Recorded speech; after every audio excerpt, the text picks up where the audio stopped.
और अब बात आज़ादी के सफर की, स्वतंत्रता की गाथा के आज के संस्करण में हम स्वतंत्रता सेनानी दुर्गाबाई देशमुख को श्रद्धांजलि देंगे, जिनका जन्म आज ही के दिन 1909 में हुआ था। इसके साथ ही हम स्वतंत्रता सेनानी शंकर खुदे और सिद्धू भिवा पवार को भी याद कर रहे हैं।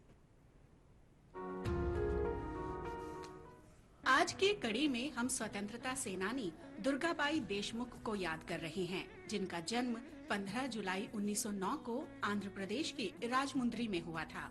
महिला मुक्ति के लिए एक सार्वजनिक कार्यकर्ता के रूप में उन्होंने 1937 में आंध्र महिला सभा की स्थापना की। वो केंद्रीय समाज कल्याण बोर्ड की संस्थापक अध्यक्ष भी थीं।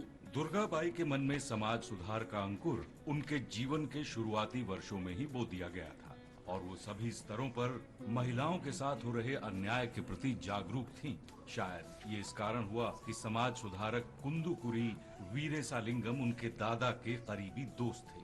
दुर्गाबाई जब महज 12 साल की थीं, तो उनकी मुलाकात महात्मा गांधी से हुई।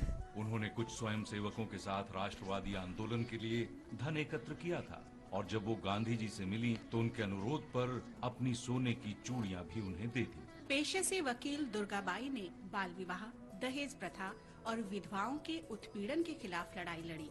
हालांकि उनका विवाह केवल 8 साल की उम्र में हो गया था। दुर्गाबाई एक प्रेरक सार्वजनिक वक्ता थीं और नमक सत्याग्रह के दौरान उन्हें जेल में डाल दिया गया था। वहां उन्होंने महिला अपराधियों की दयनीय स्थिति को समझा और उनके लिए मुफ्त कानूनी सहायता की व्यवस्था करने का सोचा। उनकी इस इच्छा शक्ति से हैदराबाद में आंध्र महिला सभा के मुफ्त कानूनी सहायता केंद्र के लिए प्रोत्साहन मिला। संविधान सभा की सदस्य दुर्गाबाई ने हिंदू कोड विधेयक का मसौदा तैयार करने और उसे लागू करने में सक्रिय भूमिका निभाई। महिलाओं के उत्थान के लिए किए गए उनके प्रयास संसद में पेश विधेयकों में उनकी भागीदारी में स्पष्ट दिखते थे। 1952 में उन्हें योजना आयोग का सदस्य नियुक्त किया गया। 1953 में वो केंद्रीय समाज कल्याण बोर्ड की अध्यक्ष बनी।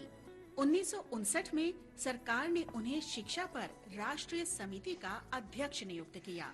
दुर्गाबाई को कई सम्मान मिले, जिनमें यूनेस्को शांति पुरस्कार, पद्म विभूषण और पॉल जी हॉफमैन पुरस्कार शामिल हैं। 9 मई 1981 को उनका निधन हो गया।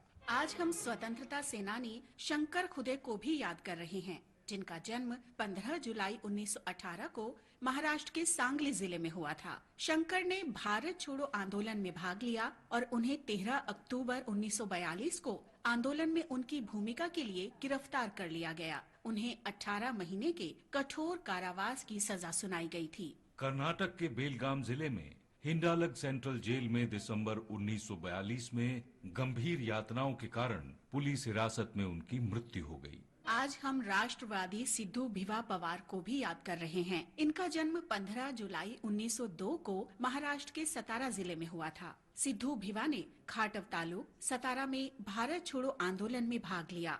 9 सितंबर 1942 को वे परशुराम घरगे के नेतृत्व में विरोध प्रदर्शन में शामिल हुए।